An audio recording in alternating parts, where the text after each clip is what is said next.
जय गुरु जी। सत्संग bye Jaya aunty on 13 जनवरी 2016। गुरु जी को हमारे अंदर चलने वाले भाव की पल पल खबर रहती है, फिर भी हम अपनी गलती, अपनी कुड़हन दूसरे के माथे मढ़कर अपने आप को गुरु जी के सामने भी पाक साफ दिखाने की कोशिश करते हैं। अब हमारी इन हरकतों पर गुरु जी दुखी नहीं होंगे तो क्या होंगे। गुरु जी कहते हैं कि खुद के अंदर हम झांकें और खुद को शुद्ध और सहज करें, पर हम अपनी सारी ऊर्जा और मेहनत दूसरे को अशुद्ध और गलत सिद्ध करने में लगा देते हैं।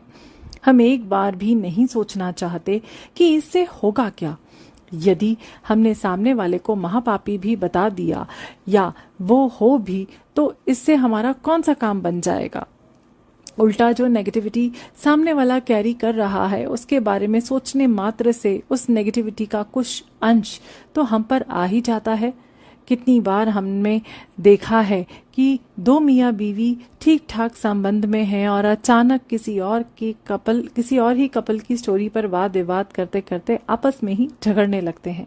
ऐसा हर केस में होता है। जब भी नेगेटिविटी में हाथ डालेंगे, हमारे हाथ नेगेटिविटी ही आएगी। और ये एक बहुत बड़ा कारण है गुरु जी कहा करते कि हम अपने दुखों का रोना ना रोया करें किसी के सामने, क्योंकि हमारा दुख तो कम होगा नहीं उससे, पर उसको हमारी नेगेटिविटी तंग करेगी। जिस किसी को भी इस काम पर गुरु जी लगाते हैं, उसे नेगेटिविटी निकालने का जरिया भी देते हैं। अब हम खुद देखें कि किस तरह हम सब नेगेटिविटी को ग्रहण करने में कितनी जल्दी मचाते हैं। परसों के पोस्ट में मैंने वीआईपी लोगों से संबंधित कुछ बातें लिखी। संगत को बहुत पसंद आया। सबने एक स्वर में गलत वीआईपी कल्चर की बात कही, पर जहां तक मुझे याद आता है, मैंने वीआईपी के बारे में तो लिखा ही नहीं। उनको देखकर जो हम संगत की कुड़न या चिढ़ है, उसे कैसे काबू में पाना है, उसके बारे में लिखा। इसका साफ मतलब निकलता है कि किसी भी जगह से हम वही लेते हैं जो बात हम पसंद करते हैं। आज एक बार विस्तार से सबको अपने अंदर झांकवाने की कोशिश करती हूँ। आज ठीक से पढ़िएगा। थोड़ा पास्ट में ले चलती हूँ। जब नौकरी छोड़कर घर संभालना जरूरी समझा, तब थोड़ा कॉम्प्लेक्स था, पर गुरुजी की कोई लीला निहित है समझ आने लगा था। आज मेरे साथ पढ़ने वाले इंडिया ही नहीं, विश्व भर में टॉप पोजीशन पर काम कर रहे हैं। रात दिन लगे हुए हैं अपना भविष्य सुनिश्चित करने में, पर शायद ही कोई मानव आज तक अपने भविष्य को सुरक्षित कर पाया है। अपने कमाए शान बान और धन दौलत से मैं ये कह सकती हूँ कि मुझे अपने या अपने परिवार के भविष्य के बारे में कोई चिंता नहीं है। मुझे और उन्हें अपने भाग्य से भी बहुत ज्यादा मिलेगा। ये सिर्फ अपने गुरु पर भरोसे से नहीं कह रही हूँ, यही सत्य है। जिसने रब को अपना सौंप दिया, अब उसे कहाँ सोचना है। सृष्टि उसे दी बेस्ट देती है। इसके बाद का स्टेज, जब हम बड़े मंदिर में जाना शुरू किए थे, मेरे साथ वाले आज मंदिर वाले वीआईपी की कतार में बैठे होते थे और हम बाकी संगत के साथ मस्त होकर दर्शन या लंगर प्रसाद लेकर चले आते। वहां जाते ही उन्होंने वीआईपी बनने के लिए वीआईपी के घेरे को भेदने का प्रयास किया और सक्षम भी हुए। और हम पर गुरुजी की कृपा थी कि हमने सुप्रीम वीआईपी को खुश करने की चाह रखी। गुरुजी तो जो हम चाहते हैं पूरा कर देते हैं, उन्होंने तथास्तु कहा। और आज चंद लोग ही मुझे या मेरे परिवार को मंदिर में जानते होंगे, पर गुरुजी हमें हर पल जानते हैं। जिन्होंने वीआईपी को खुश करके वीआईपी बनने में अपनी ऊर्जा लगाई, वो आज भी भयभीत हैं कि कहीं उनसे कोई गलती हो गई या तो उन्हें उस श्रेणी से निकाल दिया जा सकता है।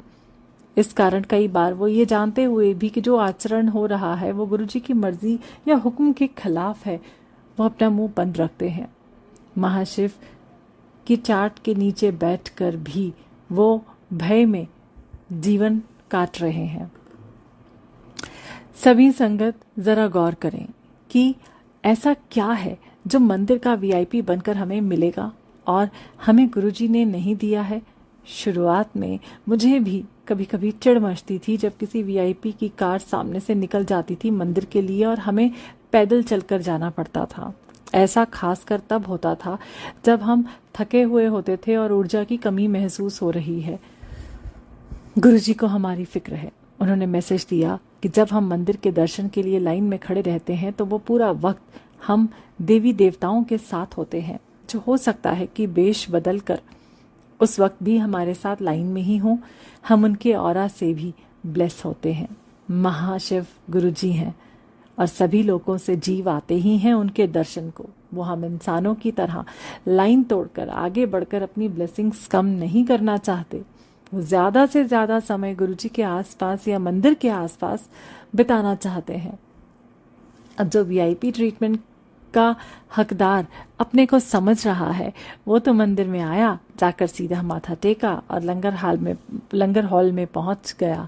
लंगर होते ही या तो वो वापस या फिर अपने टाइम पास करने में किसी और संगत से गुफ्तगू करना शुरू करता है, जिसमें सत्संग तो 2% ही रहेगा, उस पर टीका टिप्पणी ही होती मिलेगी। अपना तो बिगाड़ा ही, दूसरे का भी पवित्र समय को खा गए। खुद सोचे हम कि हमने लाइन में लगकर क्या कमाया और उस वीआईपी ने क्या गवाया। जब हम लंगर हॉल या फील्ड में संगत के साथ खा रहे होते हैं तो गुरुजी मॉनिटर कर रहे होते हैं, हमारी हर ज़रूरत का ध्यान रखते हैं, क्योंकि उनको पता है कि उनकी यही संगत है जो गुरुजी के लिए ही आई है। वीआईपी वाले तो अपने को बताने या जताने के लिए वहाँ हैं। यदि ऐसा नहीं होता तो वो भी अपनी ड्यूटी करने के बाद आम संगत के साथ बैठकर ही लंगर करते, पर उन्हें अपनी सेवा का अवार्ड इस तरीके से चाहिए होता है। गुरुजी दे देते हैं। उन्हें मान सम्मान की भूख है, उन्हें मिल रहा है। हम में से जिनको भी गुरुजी की चाह है, गुरुजी उनके साथ आ जाते हैं।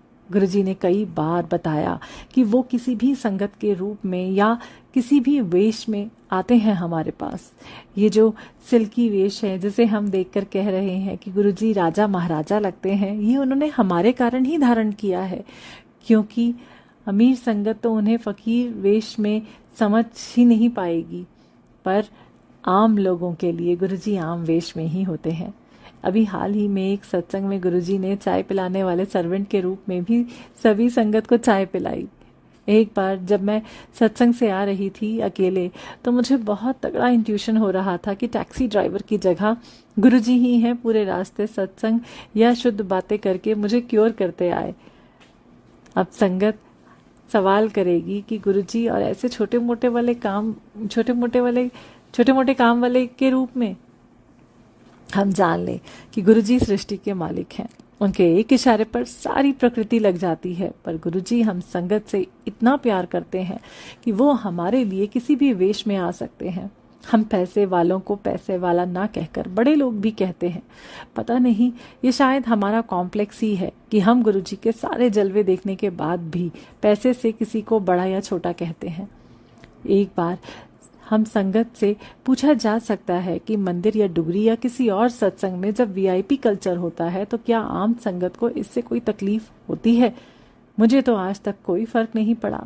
खिन्नता तब आती है जब हम भी सुविधा का उपभोग करना चाहते हैं और हमें नहीं मिल रहा हो। यदि नहीं तो हमें फर्क कैसे पड़ेगा? हम अपनी लाइन में काम कर रहे हैं, वो अपनी कमाई गंवा रहे हैं। यानी हम सभी अंदर से ही स्पेशल ट्रीटमेंट चाहते हैं जो वीआईपी को मिल रहा है। और यदि यही सही है तो हम गुरुजी से अपने भाव को तो छुपा नहीं सकते, फिर उनके खिलाफ बोलकर हम पाप ही कर रहे हैं। कैसे गुरुजी ब्लेस करेंगे हमें? हम संगत के कितने अनुभव आते रहते हैं जब कहीं भी हमें किसी स्पेशल ट्रीटमेंट से नवाजा गया हो, या कभी मंदिर में ही हमें ज़रूरत हो और गुरुजी वाला वीआईपी ट्रीटमेंट कदम कदम पर मिल रहा हो। हम उन क्षणों को क्यों नहीं समेट के रखते हैं अपने जहन में, जिससे जब भी हम इन वीआईपी लोगों से खिन्नता महसूस करें, वो पल याद कर लें कि जब हम गुरुजी के वीआईपी बने। यदि सब कुछ जानते हुए कोई बंदा अपनी ब्लेसिंग्स नहीं ले पा रहा है तो ये उसके कर्म है। हम अपने कर्म कटवाएं, उसकी फिक्र गुरुजी को करने दें।